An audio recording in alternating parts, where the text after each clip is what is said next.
성경 말씀은 요한복음 6장 22절에서 40절입니다. 제가 봉독하도록 하겠습니다.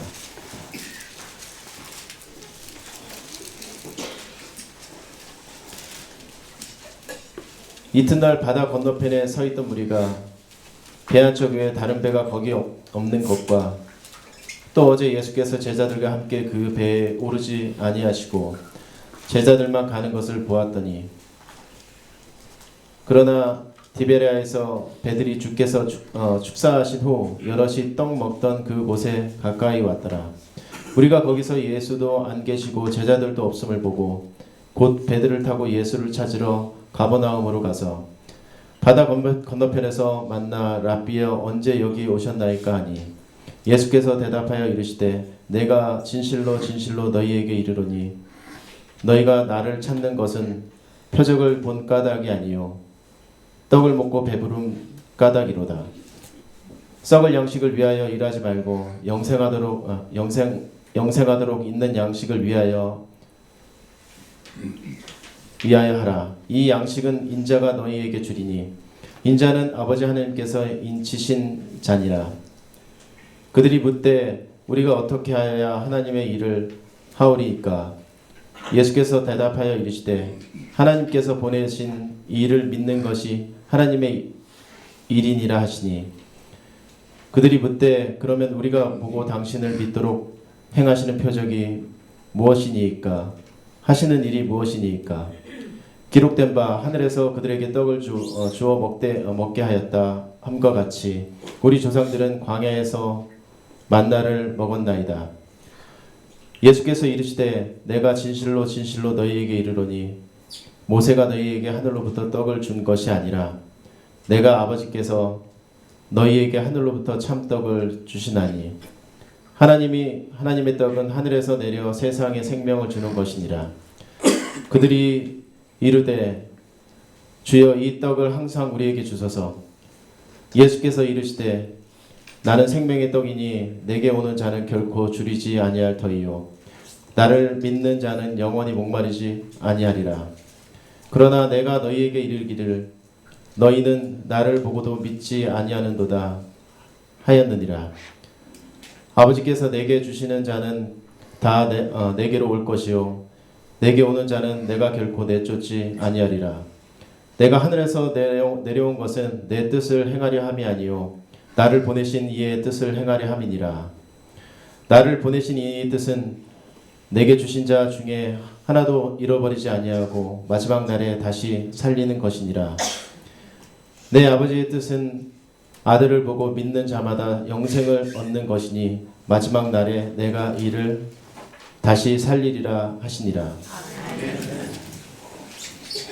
오세준 목사님께서 성탄절에 떡이 없는 한국교회라는 제목의 설교 말씀을 전하시겠습니다.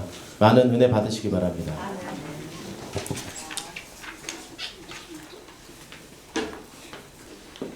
네, 오늘 성탄절 기분 좀 납니까? 전혀 안 난다는 생각인 것 같죠. 성탄 트리도 좀 반짝반짝하고 또 산타 복장을 한 사람도 좀 앉아 있고, 그러면 성탄절 분위기가 좀 난다 할 텐데 그런 게 전혀 없으니까 아마 여러분은 성탄절이 왔는지 가는지 모르겠네 이런 분도 아마 계실 것 같은 생각이 듭니다. 지난 주일에 성탄절을 믿지 말고 성탄을 믿어야 된다라는 그런 설교를 했습니다. 이게 무슨 말인지 도무지 이해가 안 되신 분이 계신다면은 그 설교를 한번 다시 들어보기를 바랍니다. 교회를 다니는 사람이건 또 다니지 않는 사람이건 간에 성탄에는 관심이 없어도 성탄절에는 관심이 많습니다. 어느 종교를 막론하고 거의 다 이 성탄절을 공휴일로 보내면서 즐깁니다. 우리나라는 말할 것도 없고 거의 대부분 나라들이 그런 것 같아요. 하지만 정작 성탄에는 무관심합니다. 마치 우리가 석탄일이 되면은 공휴일로 우리 쉬지 않습니까? 그런데 석가모니에 대해서 관심 갖습니까? 관심 없죠. 그냥 공휴일이니까 쉬는 거고 거기에 별 관심은 없습니다. 꼭 그런 것 같다는 생각이 들어요. 성탄절로 해서 공휴일이 딱 지정되고 나니까 사람들이 성탄절에는 관심이 많아요. 그날 쉬니까. 또 뭐 모처럼 연말 분위기도 나고. 근데 성탄에는 정작 관심이 없어요. 예수님에 대해서는 관심이 별로 없다고 말이에요. 적어도 예수님을 믿는다면 성탄절이 아니라 성탄에 관심 가져야 됩니다. 예수님의 탄생에 관심이 있어야 한단 말이에요. 왜 예수님이 오셨는지, 우리가 왜 예수님을 믿어야 되는지, 이 정도는 좀 정확하게 알아야 되지 않겠습니까? 여러분은 예수님을 믿습니까? 네. 믿는다면 왜 예수님을 믿는 겁니까? 예수님을 믿는다면은 그럼 그 증거가 무엇이며, 그리고 믿음으로 어떤 변화가 왔는가? 자, 이런 질문에 답을 한번 해보십시오. 이런 질문에 어떤 교인들은 나는 예수님을 믿기 때문에 이렇게 열심히 예배도 안 빠지고 나오고 있고 또 하나님을 섬기며 살고 있습니다. 뭐 이렇게 얘기하는 사람도 있죠. 나는 예수님을 믿기 때문에 나는 구원받았습니다. 이런 사람도 있고요. 그래서 나는 열심히 예배도 나오고 또 이렇게 주님을 섬긴다라고 말하는 사람들이 있어요. 이렇게 열심으로 예배하고 봉사하는 게 그게 믿는 증거고 구원받은 증표다라고 생각을 하는 것 같아요. 내가 그렇게 열심히 하니까, 열심히 예배에 참석하니까 나는 구원받았습니다. 그것이 구원받은 증거입니다. 이렇게 생각을 한다는 거죠. 이런 생각에 빠진 교인들은 열심이 없으면은 어느 순간에 나 구원 못 받았나 이렇게 생각을 해요. 열심을 내면은 나 구원 받았나 봐, 구원 받았어, 또 이렇게 생각을 하고, 그 열심에 의해서 구원이 왔다 갔다 하는 거죠. 스스로가 받았다가 안 받았다가 본인이 그렇게 생각을 해요. 이 때문에 구원의 확신을 위해서 교회를 열심히 다닌다거나 구원의 확신을 갖기 위해서 열심히 봉사한다거나 이런 교인들이 많다는 거죠. 이렇게 하여 확신하면은 예수님을 믿는 사람이고 구원받은 사람일까요? 뭔가 자기가 열심히 노력을 해서 스스로 확신을 갖고 나 그러니까 구원받았어. 그러면 그게 구원이고 그게 과연 예수님을 믿는 사람이냐는 거예요. 이런 확신이 있다고 해서 스스로 내가 확신을 가졌다고 그래서 구원받았다라고 성경이 가르칠까요?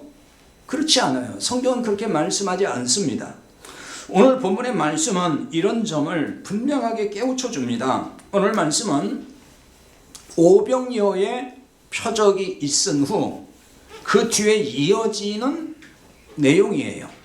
오병이어의 표적에 대해서는 굳이 제가 설명하지 않아도 뭐 그 정도는 다 아실 테니까 그 설명은 생략하겠습니다. 오병이어, 즉 보리떡 5덩이 물고기 2마리를 통해서 5,000명을 먹이시고도, 그 5,000명은 남자만 5,000명이에요. 아이들, 여자까지 하면은 뭐 그 이상 수만 명이 된다 이렇게도 보는데요. 아무튼 5,000명을 먹이시고도 12바구니나 남았다. 이렇게 나와 있어요. 여기에 참석했던 사람들이 이 표적을 보고 뭐라고 했냐면은 세상에 오실 그 선지자다 이렇게 얘기를 해요. 오늘 읽어보진 않았습니다만은 오늘 본문에 그 위로 좀 올라가서 14절에 보면은 그 선지자라고 되어 있거든요. 그냥 선지자가 아니고 그 선지자다. 이 말이 뭐냐면은 유대인들이 그렇게 대망하고 갈망하던 메시아, 바로 그분이다. 그런 의미인 거예요. 그 선지자다. 예수님을 그렇게 보는 거예요. 그 사람들이 생각을 한 거예요. 그래서 예수님을 따르는 사람들이 야, 이분을 우리가 억지라도 임금 삼자, 이렇게 했어요. 그걸 예수님께서 눈치를 채셨습니다. 그래서 이들의 속셈을 이렇게 이제 아셨기 때문에 홀로 산으로 떠나십니다. 그리고 이튿날 예수님께서 가버나움으로 가셨어요. 그런데 예수님을 찾는 무리가 여기까지 또 찾아와서 예수님을 기어이 만나고 맙니다. 24절에 오늘 보면은 우리가 거기에 예수도 안 계시고 제자들도 없음을 보고 곧 배들을 타고 예수를 찾으러 가버나움으로 가서, 이렇게 나와 있죠. 가버나움으로 갔어요. 예수를 찾으러. 예수님을 찾았다는 얘기인데, 여기 찾았다는 얘기는 그냥 대충 한번 쭉 둘러보면서 여기 계신가 저기 계신가 이렇게 찾아봤다는 얘기가 아니에요. 여기서 찾았다는 이 말의 원문의 뜻을 보면은 아주 집요하게 찾았다는 뜻이에요. 수색했다 그런 뜻이거든요. 샅샅이 여기저기 다 뒤져서 예수님의 행방을 찾고 예수님을 기어이 찾아냈다는 얘기예요. 그러니까 이 뜻으로 보면은 예수님을 따랐던 바로 그 사람들이 얼마나 열심히 예수님을 찾아다녔는지를 알 수 있는 거죠. 보통 열심히 아니에요. 반드시 찾아야 한다는 이 마음으로 찾아 나섰고, 그리고 찾았어요. 찾다가 못 찾 말지 이게 아니에요. 반드시 찾아야 된다, 이런 뜻을 가지고 있어요. 왜 이런 열심을 내게 한 걸까요? 왜 이런 열심이 그들에게서 나왔을까요? 이렇게 열심히 찾아온 사람들에게 예수님께서 뭐라고 하셨는지를 보면은 이들이 왜 그렇게 예수님을 찾아다녔는지 알 수 있어요. 그걸 보여주는 게 26절 하반절이에요. 너희가 나를 찾는 것은 표적을 본 까닭이 아니요 떡을 먹고 배부른 까닭이로구나. 표적을 본 것이 아니고 떡을 먹고 배부른 까닭이라고 말씀을 하십니다. 표적을 보고 찾아온 게 아니라 이렇게 말씀을 하셨어요. 근데 그게 맞는 말씀일까요? 이들이 이 말씀과는 달리, 예수님의 이 말씀과는 달리 이 사람들이, 이 무리가 주님을 따르게 된 것은 사실은 표적을 보았기 때문이거든요. 그 앞에 요한복음 6장 2절에도 보면은 큰 무리가 따르니 이는 병자들에게 행하시는 표적을 보았음이니라 그랬어요. 그러니까 오병이어의 그 표적이 나타나기 전에 이미 벌써 수많은 병자를 고치신 예수님을 보고, 그 표적을 보고 이렇게 수만의 사람들이 예수님이 계신 곳에 몰려온 거거든요. 표적을 보고 따라왔다는 거예요. 그리고 이 무리가 또 표적을 체험을 하죠. 예수님을 지금 찾아왔잖아요. 디베레 광야에. 요한복음 6장 14절에 보면은 그 사람들이 예수께서 행하신 이 표적을 보고 말하되, 이 표적이 뭐예요? 오병이어의 표적. 오병이어를 통해서 5,000명을 먹이고도 12바구니 떡이 남은 그 표적이에요. 그걸 보고서 이는 참으로 세상에 오신 그 선지자라 하더라 그랬죠. 이 사람들이 예수님이 행하시는 표적을 보았을 뿐만 아니라 체험했잖아요. 지금 이게 체험이잖아요. 떡과 생선, 보리떡 5덩이, 생선, 조그만 생선 2마리, 이걸 가지고 예수님이 계속 띄워주니까 5,000명을 먹게 하고도, 배부르게 먹고 원대로 주시고도 남았단 말이에요. 그럼 거기서 그걸 받아 먹은 사람들은 예수님의 그 표적, 그 기적의 현장을 눈으로 봤을 뿐만 아니라 그것을 몸소 체험을 한 거예요, 안 한 거예요? 체험한 거잖아요. 예수님 행하시는 그 체험을, 그 현장에서 그냥 체험을 한 거란 말이에요. 그러면 이들이 그 체험 때문에 예수님을 따르는데 이렇게 열심히 지금 따르고 있잖아요. 예수님이 피해서 갔는데도 샅샅이 찾아와서 예수님께 왔단 말이에요. 그럼 이렇게 체험을 했고 예수님을 열심히 따라다니니까 그럼 구원받은 거예요? 이 사람들이 구원받았어요? 구원받은 게 아니에요. 예수님은 이들을 향해서 뭐라고 하셨어요? 나를 찾는 것이 표적을 본 까닭이 아니고 떡을 먹어 배부른 까닭이로구나, 이렇게 말씀하셨잖아요. 분명히 표적을 본 사람들이에요. 근데 왜 예수님은 표적을 본 까닭이 아니라고 말씀하실까요? 표적을 봤는데, 그래서 따라왔는데. 이 말씀은 뭐냐면 예수님이 보여주신 표적을 표적으로 보지 아니했다는 말이에요. 예수님이 표적을 보여주실 때에는 그 표적을 통해 지금 뭔가 계시하고자 하는 게 있는데 그들이 그걸 읽어내지 못했다. 그러니까 표적을 표적으로 보지 않고 있는 사람들. 그래서 예수님은 표적을 본 게 아니라고 말씀하는 거예요.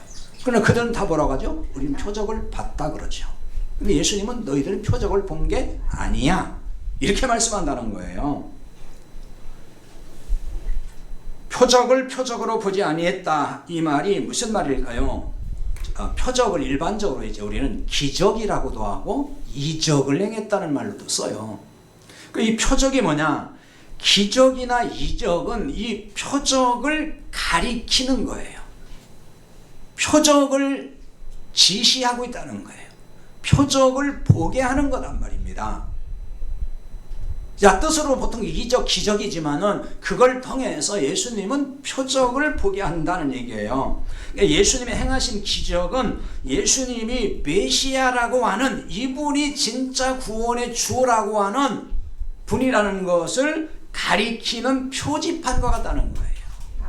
표지라는 표지. 그러니까 예수님이 하나님의 아들로 죄에서 구원하실 그리스도라고 하는 것을 보여주는, 나타내는 것, 그게 표적이에요. 그래서 2절에 보면은 병 고치는 기적도 표적이라고 나와요. 또 14절에 오병이의 기적도 표적이라고 얘기해요. 그냥 기적이잖아요. 사실 우리가 일상적으로 말할 때는 기적이 그런 게, 그 외 모든 기적, 수많은 병자, 심지어 죽은 자도 살리시고 얼마나 많은 기적, 이적을 행하셨습니까? 이게 다 뭐냐면 모두 예수님이 그리스도이심을 증거하는 표적이란 말이에요. 그 자체가 본질이 아니단 말이에요. 구원하면 예수님이 행하시는 표적을 보면서 구원의 주님을 알아보고 믿으라는 말이거든요. 그분을 믿으라는 거예요. 기적의 체험이 곧 구원이 아니라 그 말이에요. 기적 체험했으니까 나 구원받았어, 아니단 말이에요. 그건 다른 얘기란 말이에요. 그러니까 신비한 체험이나 기적 체험은 구원의 주님을 보게 하는 표지판에 불과한 거지, 그것이 구원 자체가 아니고 그것이 구원을 주는 게 아니에요. 그런데 표지판에서 구원의 주님을 보지 못했고, 그래서 주님을 구원의 주님으로 만나지 못했어요. 신비한 체험, 기적 등에 만족하고 머물러 있다는 거예요. 그 체험에 만족하고 거기에 머물러 있는 상태를 말하는 거예요. 신비한 체험은 했다는데 죄사함을 받았다는 체험을 말하는 사람은 거의 못 봤어요. 간증하는 사람들 많이 보죠? 간증 들어봤어요? 많이? 유튜브에도 많이 올라와 있어요. 근데 다 들어보세요. 무슨 얘기 하는지. 막 기도하다가 반짝반짝 하는 거 봤고, 무슨 음성을 들었고, 병 낫는 기적을 체험했고, 뭘 체험했고, 막 은사가 임했고, 막 덩어리가 막 뜨끈뜨끈해가 막 땀이 후질근이 났고, 하여튼 여러 가지 막 신비한 체험을 했다는 얘기를 해요. 근데 그 사람들이 보면은 나는 어떻게 해서 예수님을 만나서 내가 죄사함 받고 죄에서 자유케 됐고 죄 문제가 해결됐다라고 하는 그런 체험 얘기를 하는 걸 제가 못 봤어요. 다 기적 체험했다는 기적. 그러니까 나는 믿고, 그러니까 나는 구원받았다, 그렇게 얘기를 해요. 근데 여러분, 성경에서 기적을 체험하면 그게 구원받은 거라고 얘기하나요? 신비한 체험을 하면 그게 구원받았다고 얘기하는 거예요? 성경은 그런 얘기 안 해요. 구원과 늘 관련된 얘기는 뭐죠? 죄 문제예요. 죄 문제. 죄 사함의 문제. 이게 해결돼야 되는 거예요. 근데 이 체험을 했다는 사람이 그게 구원받은 사람인 것이지 그 얘기는 쏙 빼. 그런 체험이 없는 거예요. 그렇게 기적만 체험했다는 거예요. 그게 무슨 구원이냐고요. 그럼 예수님을 따랐던 그 수많은 사람들이 다 구원받은 거냐고요. 그 구원하고는 다른 거예요. 사람들이 예수님을 구원의 주님으로 믿는 게 아니고 기적의 체험을 믿어요. 그냥 기적을 믿어. 기적. 그걸 믿는다고 구원받는 게 아니란 말이에요. 어떻게 해서 예수님이 내 죄를 다 가져가셨고 내가 그 예수님 믿음으로 내 죄가 어떻게 해서 용서됐는지 다 모든 죄에서 내가 용서받고 자유하게 됐는지 그것을 체험해야 돼. 깨달아야 된단 말이에요.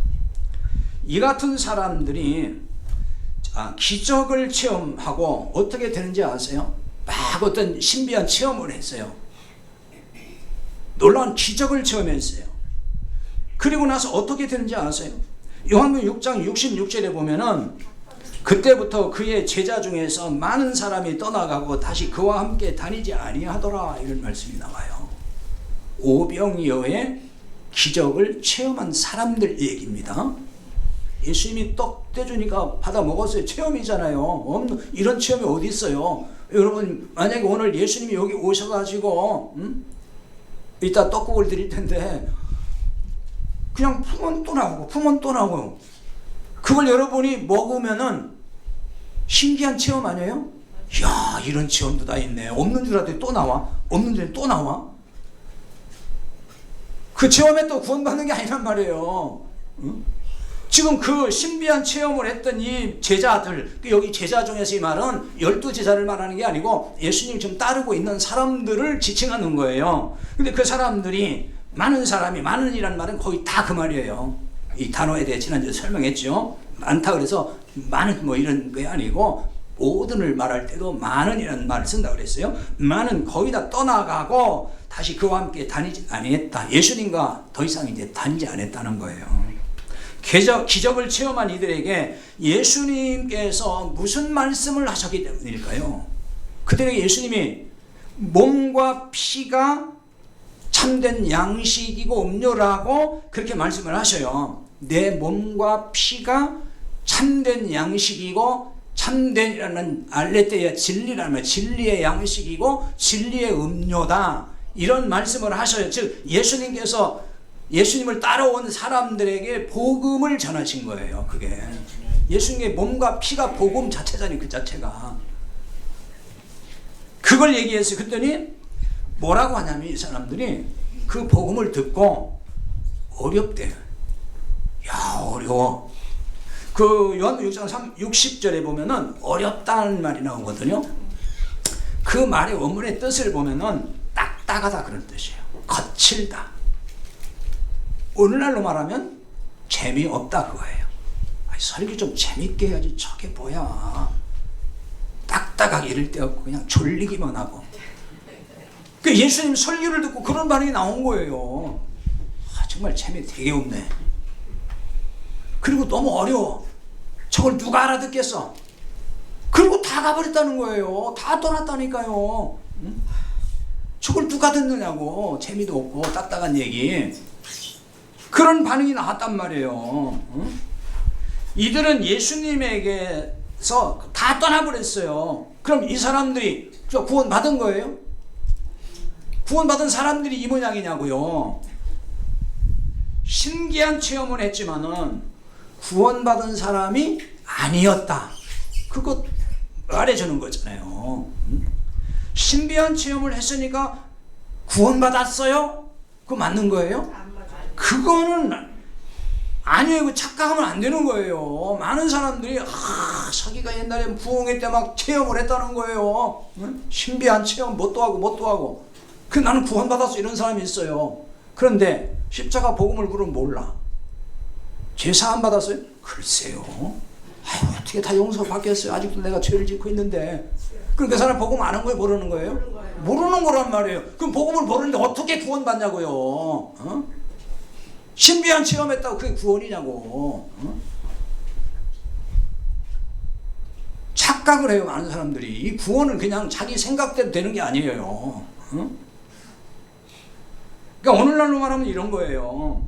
어떤 사람이 자 기도받고 병고침 받았대요. 신기한 능력을 체험한 거죠. 신기하잖아요. 그래서 막 열심으로 교회 다니고 충성하고 봉사하고 막 이렇게 합니다. 그러니까 뭐라고 하냐면 나는 이런 체험을 했기 때문에 나 구원받았어요. 이런 얘기를 해요. 내가 체험했으니 구원받았대. 예수님을 나는 믿는데 뭘 믿는가 물어보면 그 능력을 믿는 거예요. 여러분 그 다른 거예요. 헷갈리면 안 돼요. 자, 예를 들면 여러분이 저 자신을 믿는 것과 제게 굉장한 능력이 있어요. 그럼 능력을 행할 때 그 능력을 믿는 것과 같아요? 틀려요? 다른 거예요. 그거는. 제가 행한 능력을 믿는 것과 제 자신을 믿는 것과는 다르다니까요. 예수님의 능력을 믿어. 뭐 어떤 것이 나타났다는 거예요. 근데 예수님의 구원의 주님인 걸 못 믿어요. 말은 믿는다 그러죠, 다. 근데 제 문제는 그대로 있고, 그건 믿는 게 아닌 거예요. 자, 이런 교회는 자기 말대로 체험을 했으니까 구원받은 것일까? 난 체험했으니까 구원받았어요. 그게 맞느냐는 거예요. 그러면 난 체험했으니까 구원받았다 그래요. 그런데 왜 복음을 들려주면 그걸 깨닫지 못하고 어렵다고 하면서 가버리냐 그거예요. 오늘날도 그래요. 구원을 받았대요, 자기는. 근데 복음을 얘기해주면 못 알아듣고 딴소리예요. 그게 무슨 구원이에요? 구원을 받았다는 얘기는 복음을 정확하게 깨달은 거예요. 정확하게 이해하고 깨닫고 믿어지고 그거예요. 그러니까 복음의 말씀을 들어도 깨닫지를 못하고 있는 사람이 어떻게 구원받았다고 말을 하냐고요. 체험했다고 그래서. 체험이라는 거는 저기 불교에도 있고 산속에도 있고 무당도 있고 다 있어요. 복음의 말씀을 들을 때에 깨달아지고 믿어져야 돼요. 그러니까 믿어져야 되는 거예요. 내가 믿어야지. 그래, 믿으라니까 믿어야지. 그런데 믿어져요? 그래서 믿어지는 게 아니에요. 믿어져야 돼요, 내가. 성령님이 임한 사람은 깨닫고 믿어집니다. 구원받은 사람은 성령님이 임한 거예요. 하나님의 영이 임한 거예요. 이런 사람이 구원받은 사람이잖아요. 성령님이 임하지 않은 사람은 복음의 말씀을 들어도 깨닫지도 못하고 그걸 또 거부할 수 있어요. 성령님은 진리의 영이잖아요. 진리의 영, 성령이 임하면은 진리의 복음을 깨닫게 되는 거예요. 성령님이 진리이신 예수님을 증언하시기 때문에 그래요. 요한복음 15장 26절에 이렇게 나와 있죠. 내가 아버지께로부터 너희에게 보낼 보혜사 곧 아버지께로부터 나오시는 진리의 성령이 오실 때 그가 나를 증언하실 것이요. 진리의 성령이 오시면은 그 진리의 성령님이 나를, 예수님을 증언해 준다는 거예요. 이게 굉장히 놀라운 거예요. 예수님을 증언해요. 예수님이 누군 걸 증언하겠어요? 야, 예수님은 병 고칠 수 있다. 예수님은 기적 행한다. 그거 증언해 주는 거예요. 그리스도. 십자가에서 우리 모든 죄를 짊어지시고 우리의 죄를 속량하신 대속제물이 되신 그 예수님을 깨닫도록 가르쳐 주시고 증언해 주시는 거예요. 복음이신 그리스도 예수님을 증언해 주시는 분, 그분이 성령님이 우리 안에서. 따라서 복음의 말씀을 들으면은 성령님이 깨닫도록 가르쳐 주셔요. 그래서 깨달아줘요, 자꾸.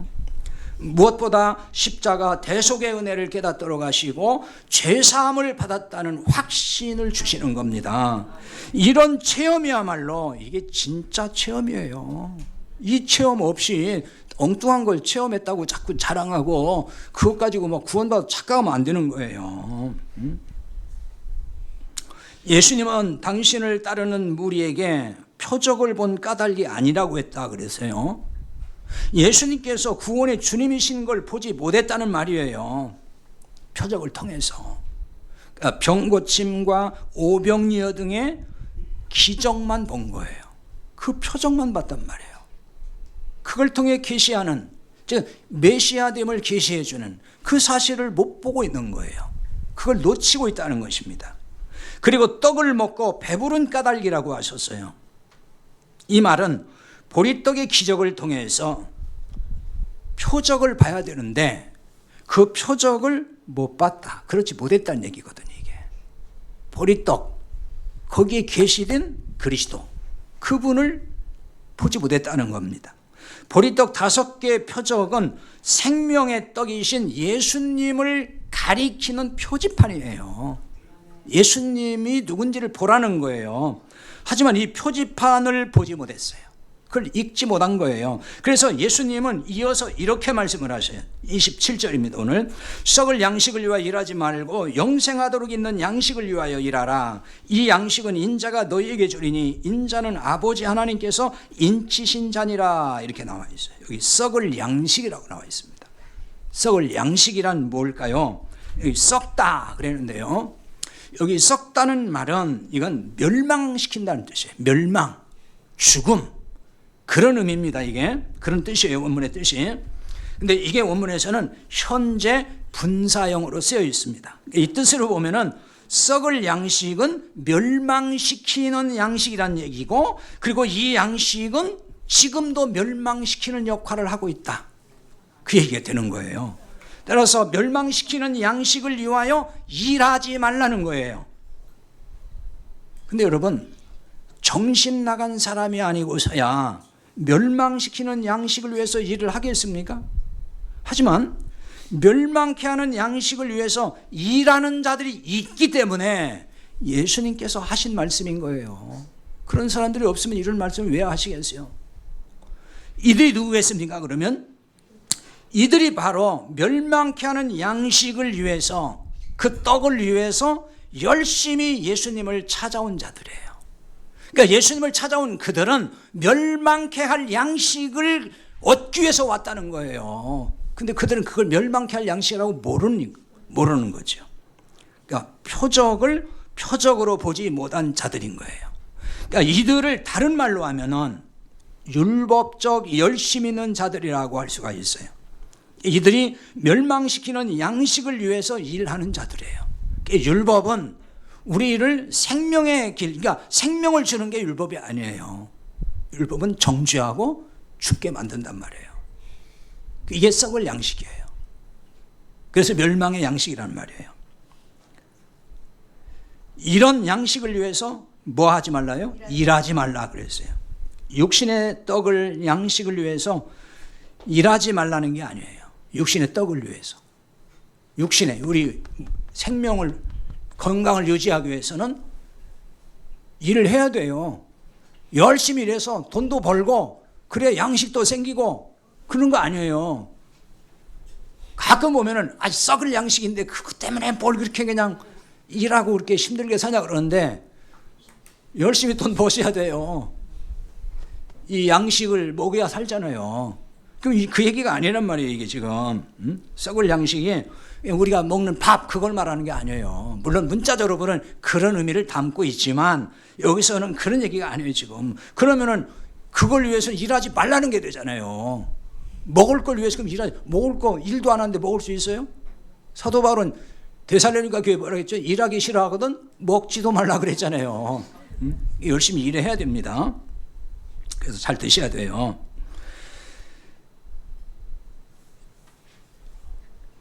여기 일한다는 말은 어떤 뜻이냐면요, 원래 경작한다, 엘가조마이라는 용어인데 경작한다는 거예요. 그래서 이게 창조한다는 뜻도 있고 노력한다 그런 뜻인데, 행위에서 나온 말이에요. 어떤 행위, 이걸 말하거든요. 그러니까 양식이라는 것은 그럼 뭐냐면은, 양식은 생명을 주는 걸 의미해요. 육신의 양식도 먹어야 살잖아요. 그것도 이 육신의 생명과 관련이 있는 거예요. 영의 양식도 내 영적 생명과 관련이 있어요. 양식은 생명을 의미한다, 생명을 주는 걸 의미하는 겁니다. 이런 점에서 영원한 생명을 얻는 것은 인간의 노력으로 되는 것이 아니다. 그 말씀을 좀 하는 거예요. 구체적으로 말하면은 율법의 행위로 구원받는 게 아니라 그 뜻인 거예요. 그래서 예수님께서 이렇게 말씀하셔요. 27절에 영생하도록 있는 양식을 위하여 하라. 이 양식은 인자가 너희에게 주리니. 이 말씀을 잘 이해해야 합니다. 앞에서는 썩을 양식을 위해서는 일하지 말라 그랬어요. 그리고 그 뒤에 나오는 말씀이 뭐예요? 영생하도록 있는 양식을 위하여 하라. 이 말씀은 영생의 양식을 위해서 일하면은 이 양식을 예수님이 주신다 그 얘기가 아니에요. 근데 이 번역대로 보면은 그렇게 읽혀요. 그렇죠? 영생하도록 있는 양식을 위하여 하라. 영생을 얻기 위해서 열심히 일하라. 그러면 그 양식을 예수님이 주신다. 뭐 이렇게 읽히는데 그 얘기가 아니에요. 여기 영생하도록 그랬잖아요. 그러니까 하도록이라는 얘기는 사실 이게 전치사예요. 에이스라는 헬라어의 전치사인데 이거는 안으로 그런 말이에요. 안으로 들어가게 한다. 그런 뜻이에요. 그래서 이 말씀을 영생하도록 있는 양식을 위하여 하라. 이 양식은 인자가 너에게 주리니. 이거 직역하면 이런 거예요. 영생으로 들어가게 하는 양식이 있다 그 말이에요. 영생으로 들어가는 양식이 있다. 그러나 그 양식은 예수님이 주신다. 그 얘기인 거예요. 이게 양식을 위하여 하라에서 하라. 자, 이게 하라고 하다 보니까 양식을 얻기 위해서는 영의 양식도 뭔가 얻기 위해서 뭔가를 내가 해야만이 예수님이 주는구나 이렇게 오해가 되는 말씀이에요. 하라고 번역을 했기 때문에. 여기 하라라는 말은 여기서 이 하라는 사실 접속사입니다. 헬라어의 알라라고 하는 접속사인데 이거는 그러나 그런 말이에요. 그러나 반면 그 얘기예요. 그러니까 영생하도록 있는 영생 안에 들어가는 양식이 있다. 그러나 반면에 이 양식은 인자 예수님이 내가 너에게 준다. 그 얘기인 거예요. 근데 하라고 나와 있기 때문에 이걸 그냥 읽으면은 내가 뭔가를 해야 되는구나 이렇게 오해를 하게 된다는 거죠. 준다 그 말은 그래서 이 주다라는 이 동사 디돔이라는 동사는 하사한다는 말이에요. 하사품. 그래서 원래 임금이 신하에게 뭔가를 하사할 때 그런 얘기예요. 그래서 이거는 은혜로 준다 그런 말이에요. 값없이 그냥 내려주는 거. 그게 준단 말입니다. 그러므로 이 말은 영생은 율법의 행위에서 오지 않고 주님의 은혜로 주신다. 주님께서 그냥 주신다. 그 말씀인 거예요. 그런데도 당시 그 예수님을 따랐던 사람들이 이 말씀의 뜻을 알아듣지를 못했다는 거예요. 무슨 말인지. 못 알아듣는 사람은 항상 이렇게 있어요. 힘들어하고. 그래서 예수님께 또 물어요. 이 사람들이 못 알아들으니까 또 재차 뭔 질문했냐면은 28절에 보면은 우리가 그럼 어떻게 하여야 하나님의 일을 하오리까? 이렇게 물어요. 어떻게 하여야 하나님의 일을 합니까? 그 말이거든요. 뭔가 일을 해야 된다고 또 생각하는 거예요. 잘못 알아들었어요. 근데 여기 하여야, 하오리까 이거 다 어떤 거냐면은 현재 가정법으로 되어 있거든요. 그러니까 이런 시제로 보면은 이건 무슨 얘기냐? 매일 계속해서 해야 할 하나님의 일이 무엇입니까? 이렇게 물었다는 것이 되는 거예요. 매일같이 하나님을 위해서 그럼 우리가 무엇을 해야 합니까? 그런 얘기예요. 근데 여기 어떻게 하여야 그랬잖아요. 근데 어떻게라는 말은 어떤 방법, how 그런 얘기가 아닙니다. 이거는 그 의문대명사예요, 사실. 그래서 어느 것, 무엇 그런 뜻입니다. 그러니까 무슨 일을 해야 하나님의 일입니까? 분명히 양식은 예수님이 은혜로 주신다고 했잖아요. 그냥 주신다는 거예요. 그런데 사람들은 하나님의 일을 해야만이 그 양식을 받을 수 있다고 생각하는 거예요. 그게 유대인들의 관점이죠. 그래서 무슨 일이 하나님의 일인지 좀 알려주십시오. 양식을 얻기 위해서 하는 거죠. 지금 그렇게 물어보는 거예요. 오늘날도 한국교회에 이런 의식이 팽배합니다. 좌우지간 하나님의 일을 잘해야만, 열심히 잘해야만이 은혜도 받고 복을 받는다라고 하는 그 생각. 그게 강하잖아요. 하나님의 일을 열심히 해야 은혜를 받는 것이고 복을 받는 거야, 구원받는 거야, 이런 논리로 많이 가르친단 말이에요.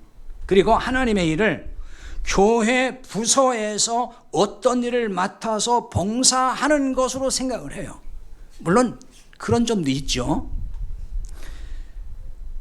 그래서 아무 일도 하지 않으면 늘 마음에 짐이 되거나 부담으로 작용할 때가 있어요. 특히 집사가 되고 권사가 되고 장로가 됐어요. 근데 아무 일도 하지 않으면 눈치가 보이고 많이 불편해하는 것 같아요. 그래서 가끔 저에게 이렇게 심정을 토로하는 분이 계세요. 목사님, 제가 권사로서 아무 일도 못하고 죄송해요. 그냥 예배만 나왔다 하고 하는 게 늘 죄송해요. 아무 일도 못하고, 이런 식의. 그 죄송한 거 아니에요. 죄송할 것 하나도 없습니다. 사실 또 할 형편은 안 되는데 일일이 다 변명할 수도 없고 곤란할 때도 있어요. 자, 우리 교회는 교회에서 일 열심히 하지 않는다고 눈치 주지 않습니다. 그 눈치밥 먹을 거 없어요. 예. 죄송할 거 없단 말이에요. 예. 그냥 편안하게 신앙생활 하세요. 예. 일할 사람 없는 대로 그냥 가면 되잖아요. 예. 저는 그런 생각을 해요. 그래서 하던 일이라도 기쁨으로 할 수 없고 그게 늘 짐이 돼가지고 너무 힘들어요. 그러면 당장이라도 그냥 내려놓으세요. 그렇게 하면 안 되잖아요.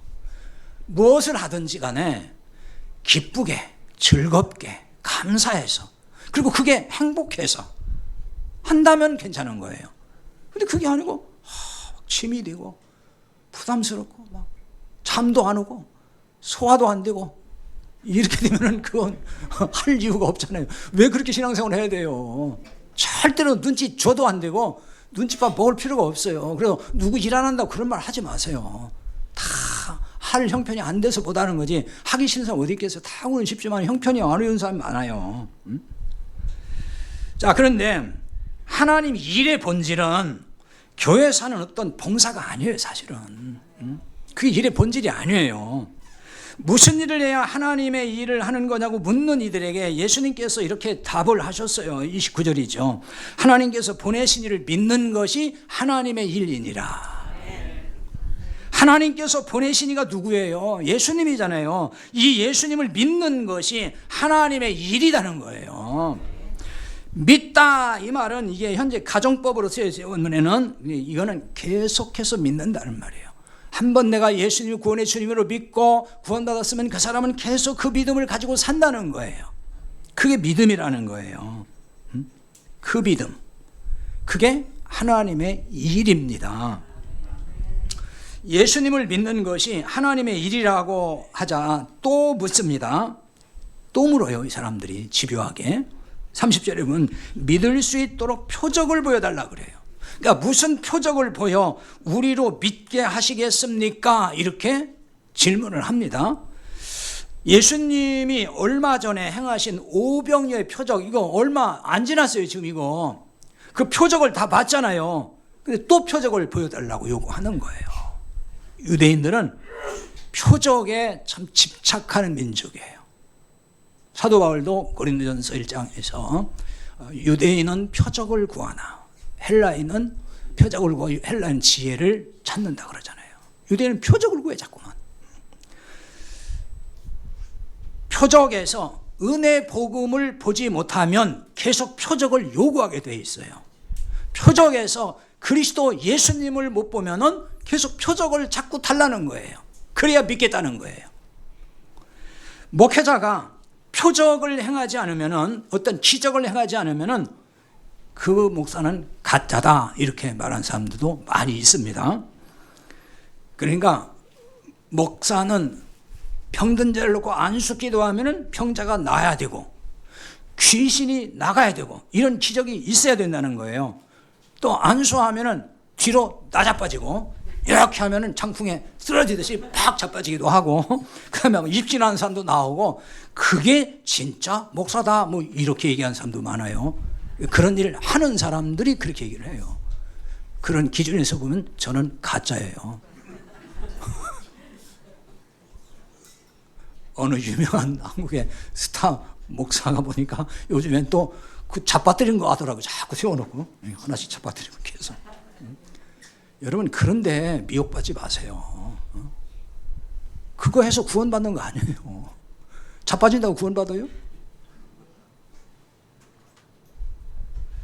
표적을 구하는 이들이 예수님께 예를 들어서 얘기를 해요. 이 사람들도 예수님께 구약의 예를 듭니다. 우리 조상들은 광야에서 만나를 먹었습니다. 이 말을 해요. 그 말은 뭐냐면, 그럼 당신이 진짜 모세와 같은 메시아라 그러면은, 어떤 그런 지도자라 그러면은, 이런 표적을 좀 한번 보여달라. 그 얘기거든요. 표적을 보여달라는 거예요. 이에 예수님 뭐라고 하셨습니까? 모세가 광야에서 떡을 준 게 아니라, 이렇게 말씀하잖아요. 그건 모세가 준 게 아니라, 왜냐면 유대인들은 광야에서 만나, 이 떡을 먹은 거를 모세가 줬다고 믿고 있어요. 예수님 모세가 준 게 아니라는 거예요. 그리고 내 아버지께서 너에게 하늘로부터 참떡을 주시나니, 참떡이 뭐예요? 진리의 떡. 하나님이 하늘에서부터 참떡을 주신다라고 말씀하셔요. 여기 주신다라고 하는 말은 이거는 현재형으로 되어 있습니다. 이 말은 참떡을 지금도 계속해서 주신다. 항상 주십니다. 근데 33절에 보면 하나님이 지금 주시는 떡은 세상에 생명을 주는 떡이라고 말씀을 해요. 그러자 34절에 보면 무리가 이 떡을 항상 우리에게 주소서, 이렇게 말합니다. 이 떡을 항상 우리에게 달래요. 지금 이 사람들은 육신을 위한 떡을 얘기하는 거예요. 지금 예수님은 생명의 떡을 얘기하는데 동문서답인 거예요. 사실 어떤 면에서 그 떡을 항상 달라고 얘기를 하고 있어요. 근데 주소서, 이게 명령어로 되어 있어요. 여기서는 이 말이, 그러니까 이 말은 이 떡을 단번에 영원히 소유하기를 바란다, 이런 뜻을 가지고 있는 거거든요. 그래서 항상이라는 말이 영원히 그런 말이에요. 항상. 그러나 이들이 생각하는 떡은 육신을 위한 떡이었어요. 예수님 말씀하는 떡과는 거리가 있는 그 떡을 항상 달라는 거예요. 영원히. 그것도 이걸 무슨 심보라 그러죠? 그렇지, 도둑놈 심보인 거예요. 일 안 하고 먹고 살겠다 그거 아니에요. 지금 영원히 이 떡을 달라고 하는 게 일도 안 하고 그냥 먹고 살겠다 그거잖아요. 예수님은 영생을 얻는 생명의 떡, 바로 당신을 두고 좀 말씀을 한 거예요. 하지만 이 사람들은 육신의 떡으로 알아들었다는 거죠. 여기에 문제가 있는 겁니다. 항상 예수님은 복음을 말씀을 하셨어요. 그런데 사람들은 그 떡을 썩을 양식, 즉 율법으로 알아들었다는 거예요. 그거를. 그 얘기인 거예요. 그러니까 지금도 사람들은 성경이 복음의 말씀이라고 다 그렇게 말은 해요. 근데 성경을 뭘로 읽죠? 율법으로 읽고 있어요. 많은 사람들이. 성경은 복음의 말씀이라고 하면서도 읽을 때는 율법으로 다 읽어버려요. 그러니까 성경을 율법으로 읽는다는 게 뭐예요? 우리가 구원받고 복을 받기 위해서 잘 지켜야 될 말씀으로 읽는다, 그 말이에요. 그게 성경을 율법으로 읽는 거예요. 여러분, 성경을 잘 지키고 행해야만 구원받는 거예요? 은혜 받고? 성경은 우리에게 생명의 떡이지 그걸 지켜서 구원받으러 준 게 아니에요. 그러니까 성탄도 절기로 만들어가지고 또 하나의 율법이 됐단 말이에요. 지금 예수님은 하늘에서 내려온 살아있는 떡입니다. 요한 6장 51절에 가서 보면 나는 하늘에서 내려온 살아있는 떡이니 사람이 이 떡을 먹으면 영생하리라. 내가 줄 떡은 곧 세상의 생명을 위한 내 살이니라 하시니라. 이렇게 말씀해요. 성탄이 뭔지 아세요? 예수님이 생명의 떡으로 오신 날이에요.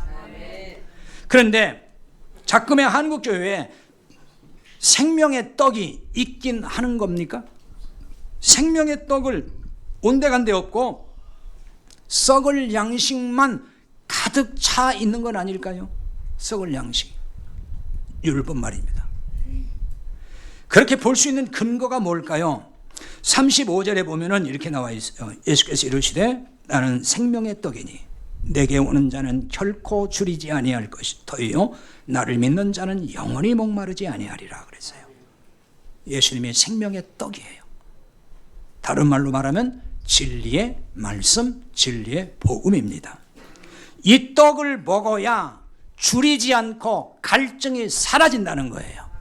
이거 먹으면은 줄이지 않는다. 결코 줄이지 않고 영원히 목마르지 않는다고 하시잖아요. 그러면 이 떡을 먹으면은 우리에게 진짜 줄임이 없어야 돼요. 배고픔이 없어야 되고 목마름이 사라져야 되는 거란 말이에요. 그럼 그게 아니면은 말씀이 거짓말이 되는 거잖아요. 그게 사라져야 돼요.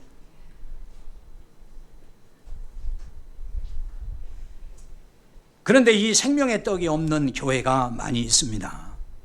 성탄절이라고 하는데도 이 떡이 없어요. 떡을 줄 수가 없는 거죠. 그럼 뭔만 있냐면 행사만 있어요. 떡이 내려온 날 떡이 없으면 되겠습니까? 그래서 영적으로 배고프고 목마른 교인이 얼마나 많은지 몰라요. 지금 이 한국 땅에 참 많습니다. 우리 교회 오신 분들만 봐도 저는 그걸 절감을 해요. 다 먼 데서 오시잖아요. 아니 먼 데서 여기까지 찾아서 여기까지 왜 오시는 거예요? 아니, 여기 무슨 선한 게 있다고? 아니, 목사가 재밌기를 하나 뭐 잘해주기를 하나? 뭐 건물이 좋나 뭐 시설이 좋나? 그 먼 데서 오시잖아요. 연세가 많이 드셨음에도 불구하고. 왜 그런 거예요? 오죽하면 여기까지 오셨을까? 이런 생각이 들어요. 얼마나 배고팠으면, 얼마나 목마르면 여기까지 왔을까?